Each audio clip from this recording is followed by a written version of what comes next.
অনুষ্ঠান বাড়ির মতো পেঁপের চাটনি আপনারা বাড়িতে তৈরি করে নিতে পারেন। আমি কিভাবে তৈরি করেছি আপনাদের বলে দিই। পেঁপেটিকে ভালো করে ছুলে ধুয়ে গ্রেটারের সাহায্যে গ্রেট করে নিয়ে গ্যাসের মধ্যে কড়াই চাপিয়ে তার মধ্যে জল দিয়ে পরিমাণ মতো চিনি দিয়ে চিনিটাকে নাড়াতে থাকবো। চিনিটা নাড়িয়ে ফুটা অবধি পর্যন্ত অপেক্ষা করব।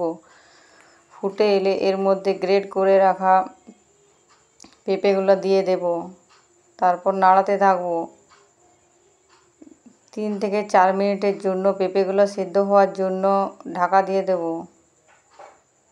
3 থেকে 4 মিনিট হওয়ার পর ঢাকনা খুলে পরিমাণ মতো নুন দিয়ে দেব।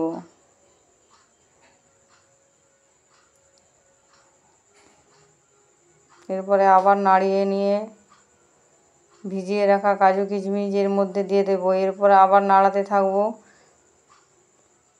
নাড়ানো হয়ে গেলে এর মধ্যে পাতিলেবুর রস দিয়ে দেব।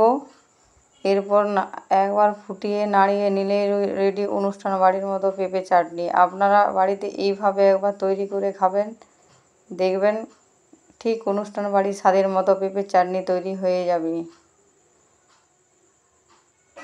ধন্যবাদ।